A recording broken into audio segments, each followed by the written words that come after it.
Buenos días, la guerra de los 12 días ha terminado. Prepárense para la siguiente temporada de House of Trump, pero abróchese el cinturón, porque el mercado abre el gran movimiento alcista.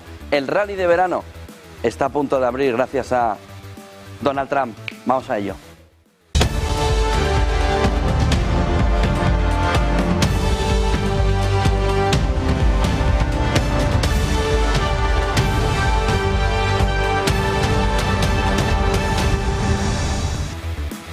...8 de la mañana, el mercado sube, el petróleo cae y Donald Trump empieza a mirar a Jerome Powell para que, con la caída del precio del petróleo, empiece a plantearse de manera definitiva un movimiento de bajada de tipos de interés. El alto el fuego ha comenzado, la guerra ha terminado, pero Irán no lo ha cumplido por ahora. 6 andanadas de misiles lanzados desde Irán sobre Israel, ahí ven en las imágenes, son la clave fundamental. Trump no ha dormido. Incluso hace unas horas, son las 2 de la madrugada, costa este de Nueva York, en Washington, Donald Trump ha tuiteado alrededor de que hay que cumplir el alto al fuego. Es un alto al fuego en 24 horas. A las 12 de la madrugada, costa este de Nueva York, Irán ya no podía atacar. Ha atacado. Eran las 6 de la mañana aquí en Europa. Se ha incumplido el alto al fuego. A las 12 de la mañana, costa este de Nueva York, a las 6 de la tarde europeas, Israel ya no puede atacar.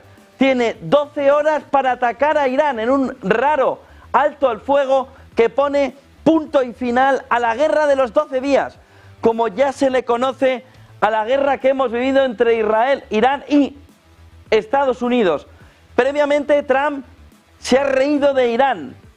Agradeció a Irán que le avisara con antelación de un ataque contra la base militar estadounidense en Qatar, de tal manera que pudo prepararse, pudo evacuar, le dejó de los misiles que llegaron que uno tocara tierra para que para que viera Irán que algo había funcionado, y a partir de ahí el petróleo ayer ya empezó a bajar hasta un 9%, continúan las bajadas esta mañana, el movimiento de caída energético del precio del petróleo adelanta un movimiento de bajada de tipos de interés por parte de la Reserva Federal, siempre que la temporada haya terminado de verdad. Esta nueva temporada, prácticamente la segunda, tercera, el título principal sería La Guerra de los 12 días, y como en 12 capítulos Donald Trump nos ha puesto encima de la mesa la fotografía alrededor de una tensión que nos ha llevado al borde de la Tercera Guerra Mundial para rescatar Donald Trump, entiéndanme, al mundo en el momento final, pero algo ha quedado de fondo. Y es que sí, la hegemonía de Estados Unidos se ha testeado, lo ha superado, pero el mundo sabe que puede seguir testando la hegemonía de Estados Unidos, aunque Donald Trump no lo quiera ver a estas horas. Ha abierto una puerta peligrosa, ha abierto un escenario complicado, y a partir de aquí vamos a ver una fotografía clara alrededor de cómo Estados Unidos tiene que mantener, tiene que sostener el entorno de su hegemonía. Lo ha parado de entrada, pero el mundo ya lo tiene dividido en bloques, salvo China, que una vez que acaba la guerra de los 12 días, queda impertérrito a un lado, diciendo, esto es cosa vuestra. Por lo que a partir de aquí vamos a ver la fotografía de si se cumple el alto al fuego, el petróleo cae, el mercado sube, vuelve a recuperar los 6.000 puntos, el S&P 500, caen los diferenciales de la deuda en Estados Unidos, anticipando que Donald Trump va a presionar todavía más a Powell con la caída del precio del petróleo para que baje tipos de interés, y solo queda una cuestión encima de la mesa, la guerra comercial. Si la guerra comercial la cierra ya, Trump y Powell deben estar alineados. Por cierto, hoy va a comenzar la cumbre de la OTAN, donde vamos a ver también la fotografía alrededor de cómo Donald Trump sí acude, y además todos se han alineado ante el hegemón, todos aceptan 5%, 5%, 5%, por cierto, España no lo había aceptado, pero era una tomadura de pelo más de Pedro Sánchez. Ayer Rutte le dijo, ¿pero cómo que no lo has aceptado? ¿Te lo mando o qué? Y le dijo 5%. No, es que el 5%. 5%. Déjame chorradas que se me enfada. Le debió decir Rute a Sánchez, entiéndanme metafóricamente. Les digo, no ha dormido Donald Trump. Hace unos minutos volvía a tuitear: el alto al fuego en Truth Social ya está en vigor, por favor no lo viole Donald Trump, presidente de los Estados Unidos de América.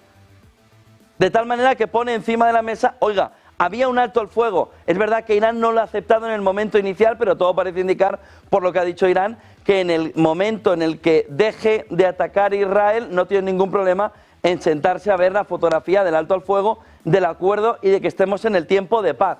Pero se ha roto 6 andanadas de misiles de Irán, la última más allá de las 6 de la madrugada, aquí horario central europeo, 12 de la noche en Estados Unidos, costa este, ha hecho que Donald Trump tenga que acudir rápidamente a Truth Social. El alto al fuego ya está en vigor. Pero claro, está en vigor, es un alto al fuego muy House of Cards. Usted deja de atacar ya, pero le dejamos a Israel 12 horas para atacarle a usted. Y usted ya no puede contestar. Poco raro el alto al fuego, pero ahí es lo que se ha hecho. Esto es lo que se ha hecho, el alto al fuego ya está en vigor. Por favor, no lo viole Donald Trump, Donald J. Trump, presidente de los Estados Unidos. Ayer anunciaba por la tarde, cuando le llegaba el ataque a la base de Qatar, la guerra ha terminado, es tiempo de paz. Miren el siguiente tuit: congratulations world, it's time for peace, buscando un premio Nobel de la Paz, porque si no, no se entiende.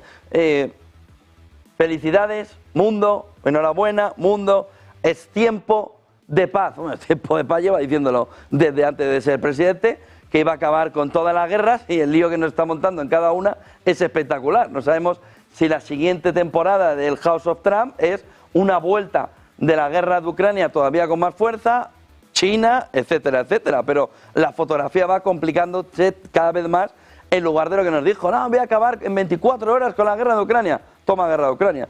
No va a haber problema en el entorno de Asia-Pacífico. Hemos vivido la guerra de los 12 días, donde ha tenido que intervenir y todo para probar los misiles antibúnkeres. Ahora ya sabe que no le funcionan como esperaba. Va a tener que mejorar la tecnología y veremos si volver a probar. También decía ayer Donald Trump, aparte de las felicidades, miren el siguiente tuit: Irán e Israel e Irán vinieron a mi casa simultáneamente y me dijeron paz. Sabía que era el momento. El mundo y Oriente Medio son los verdaderos ganadores. Ambas naciones verán un futuro de enorme amor, paz y prosperidad. Cuesta verlo a estas horas. Tienen mucho que ganar y sin embargo mucho que perder si se desvían del camino de la rectitud y la verdad. El futuro de Israel e Irán es ilimitado y está lleno de grandes promesas. Que Dios los bendiga a ambos, decía Donald Trump en la jornada de ayer, poniendo punto y final a la guerra de los 12 días, que luego nos ha dejado el movimiento de romper ese alto al fuego por parte de Irán. Otro tuit alrededor también de cómo, decía Donald Trump, Irán ha respondido oficialmente a nuestra destrucción de sus instalaciones nucleares con una respuesta muy débil, algo que esperábamos y que hemos contrarrestado con gran eficacia. Se han disparado 14 misiles, 13 fueron derribados, que se está riendo de ellos, y uno fue liberado ya que se dirigía en una dirección no amenazante. Me complace informar que ningún estadounidense resultó herido y que prácticamente no se produjeron daños. ¿Cómo iban a estar heridos si le avisaron antes para que se fueran? Le avisaron antes. Lo más importante es que se han desahogado. Lo más importante es que los iraníes se han desahogado y con suerte no habrá más odio. Quiero agradecer a Irán por avisarnos con antelación, lo que permitió que no se perdieran vidas. Dice aquí, en plan, lo he hecho fenomenal, y dice, no, lo he hecho fenomenal, es que te han avisado. Quizás Irán pueda ahora avanzar hacia la paz y la armonía en la región, y animaré con entusiasmo a Israel a que haga lo mismo. Gracias por su atención, Donald Trump, presidente de Estados Unidos de América. De tal manera que vimos un ataque, el ataque llegó, el ataque fue más débil de lo que se esperaba. Donald Trump recogió el ataque y dijo, pues si tampoco ha pasado nada, ¿no? Y a partir de tampoco ha pasado nada, el mercado empezó a tirar el precio del petróleo porque ya valora que el estrecho de Hormuz no se va a cerrar. Irán va a entrar en la senda de la supervivencia del régimen. Estados Unidos, en el fondo, quería eliminar el régimen porque era una manera de presión contra Irán, pero en el fondo no quería eliminar nada porque sabe el lío que supone la eliminación de un régimen en Irán dentro del conjunto de la región, y lo que prefiere es vamos a dejarlo todo tal y como estaba. Hemos salvado también la cara, hemos probado las pruebas, los misiles antibúnkeres, no hemos mandado soldados, no se ha liado parda, en el sentido de tener que mandar como Irán, como Afganistán, y luego ver de qué manera se soluciona, y a partir de aquí tenemos una fotografía de Keep Calm, que abre al mercado un entorno de crecimiento muy importante. ¿Qué podría haber pasado? Bueno, podría haber pasado un lío descomunal. Si, como ven en pantalla, el ataque que se produjo en la jornada de ayer llega a tener un punto clave alrededor de unas bases estadounidenses que hubieran puesto en este entorno una situación complicada. ¿Cómo se produjo la tarde en la jornada de ayer? Bueno, primero, el movimiento de ataque en el entorno de Teherán marca el inicio de ponerle encima de la mesa, oye, aquí está Fordow, aquí están las otras dos bases nucleares, pero sobre todo la de Fordow como elemento fundamental. ¿Y qué hace Irán? Atacar en la base estadounidense de Qatar, la base aérea de Al-Udeid, y en ese ataque es donde Estados Unidos dice, bueno, esto no ha sido para tanto, esto pudiera ser más de lo que se esperaba, pero no lo ha sido. Al ser el ataque menor de lo que se estaba esperando, ponemos punto y final, no queremos más ataques, no hay respuesta estadounidense a Irán, y al no haber respuesta estadounidense, piensa Estados Unidos en ese momento, se acabó el conflicto, y lo hace con razón, se acabó el conflicto. Y a partir de ese movimiento final, de ese punto y final de la situación, de los ataques bilaterales, del ataque de uno a otro, se acaba el movimiento en Oriente Medio y se le devuelve a la fotografía a una situación de mayor tranquilidad. A partir de ahí, ojo, porque aún así Arachni comentaba en las últimas horas que no hay un alto al fuego. Miren lo que decía Seyed Abbas Arachni, como Irán ha dejado claro en repetidas ocasiones, Israel lanzó la guerra contra Irán, no al revés. Hasta el momento no hay ningún acuerdo sobre ningún alto al fuego ni cese de las operaciones militares. Sin embargo, siempre que el régimen israelí cese su agresión ilegal contra el pueblo iraní, dice Arachni, a más tardar a las 4 a.m., hora de Teherán, no tenemos intención de continuar nuestra respuesta después. La decisión final sobre el cese de nuestras operaciones militares se tomará más adelante. ¿Qué es raro? Lo raro es que le ha puesto encima de la mesa este movimiento alrededor de cómo puede hacer un alto el fuego Irán 12 horas antes que Israel. Es la parte que ahora mismo está complicada en este asunto. Vayamos al mercado, porque si ayer ya vimos un movimiento de descensión en el conjunto del mercado, esta mañana vimos un movimiento todavía mayor. West Texas, caída del 8% a estas horas. 63,75, 63... Bueno, 8% de caída. Brent, que va en diferido 15 minutos, 5% de caída, pero va alineándose al entorno del 8%. ¿Hasta dónde puede llegar el petróleo? Es la clave Powell. Si Powell quiere bajar tipos de interés, ¿hasta dónde tiene que bajar los precios, el precio de la energía, para que en ese entorno Powell pueda hacer un movimiento de bajada, entendiendo que la inflación ahora ya sí se está yendo definitivamente? ¿A 55? ¿A 50?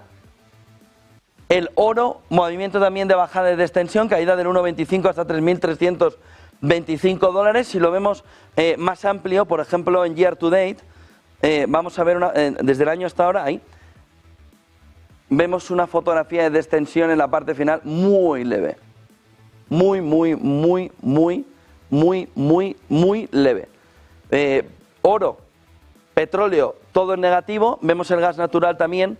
En la parte final de esta lista, gas natural para abajo, aquí, con una caída menor del 0,88%. Vemos también cómo los inversores van pensando que la Reserva Federal tiene que hacer un movimiento de bajada de tipos. El objetivo de la FED, que nos dijo en el gráfico de puntos azules para este 2025, estaba en el 3,9. Tenemos el 2 años americano por debajo del objetivo de la FED para el conjunto del año, lo que nos está reflejando que el movimiento en julio o en septiembre tendría que llegar con una bajada de tipos de interés. Nos estamos acercando a la bajada de tipo de interés. 10 años americanos 0,23% en negativo, lejos del 4,5, 4,33, y 30 años americanos lejos de la tensión del 5%, 4,86. Piensen que tiene que refinanciar Estados Unidos. Cuidado con estos dos, si estaba o si seguía conforme estaba en el mercado el movimiento, la rentabilidad que tenía que pagar Estados Unidos para refinanciar la deuda. S&P500 y Nasdaq a estas horas, movimiento alcista. El S&P500 está recuperando desde primera hora de la mañana los 6.000 puntos, 0,85% arriba, 6.081. Los 22.000 lo está recuperando el Nasdaq 100, subida del 1,18. Dow 0,70% arriba, 42.909, buscando los 43.000. Russell 2000, 2.160, 0,40% arriba. Asia viene también volando alrededor de una fotografía Nikkei a estas horas que nos marca el camino de una revalorización superior al 1%, 38.767 la bolsa japonesa, la bolsa en China donde reúne el HSCI, que reúne las principales compañías del Hansen, las principales compañías chinas, subida del 1,64%, si abrimos a todo el índice al Hansen, subida del 1,80%. Vemos también una revalorización del euro frente al dólar que toca esta mañana el 1,16%, euro-dólar, euro-dólar, euro-dólar, euro-dólar, euro-dólar, 1,16%, lo tienen aquí, 0,29% arriba, caminando a ver si tiene la fuerza suficiente como para irse al entorno del 1,20 y como para irse al entorno del 91 el dólar, lo va a testear, vamos a ver qué consigue o no, 1,16, 98, 1,16, euro-dólar, movimiento del euro también revalorizándose, que no termina de gustar mucho en Europa. Y Bitcoin, en este entorno, también un movimiento de recuperación, 0,04, ha estado cayendo un poquito durante la mañana, pero en 105.527. A partir de aquí, ¿qué vemos? Vemos un movimiento donde la Reserva Federal tiene la presión ahora mismo. Trump, que no duerme hoy, ha pedido a Irán que cumpla el alto el fuego, le está pidiendo a Powell que cumpla con un movimiento de bajada de tipos de interés. Jerome Powell de la Reserva Federal comparecerá hoy ante el Congreso para explicar, entre otras cosas, por qué se niega a bajar los tipos. Europa ha tenido 10 recortes, nosotros hemos tenido 0, sin inflación, con una economía excelente, deberíamos tener al menos 2 o 3 puntos, no bajadas, puntos menos. Ahorraría a Estados Unidos más de 800.000 millones de dólares al año vía deuda. ¿Qué diferencia? Si la situación se deteriora más adelante, suban la tasa, pero ahora espero que el Congreso de verdad deje en paz a este estúpido y a este testarudo. Pagaremos por su incompetencia durante muchos años. La Junta debería actuar. Hagamos que Estados Unidos sea grande de nuevo. Estúpido y testarudo, llama a Powell. Esperemos que la situación no se deteriore más adelante. Si se deteriora, suban los tipos de interés. Espero que el Congreso de verdad deje en paz a este estúpido y testarudo. Pagaremos por su incompetencia, las palabras de Donald Trump alrededor del presidente de la Reserva Federal, que tiene toda la tensión para hacer el movimiento de bajada de tipo de interés.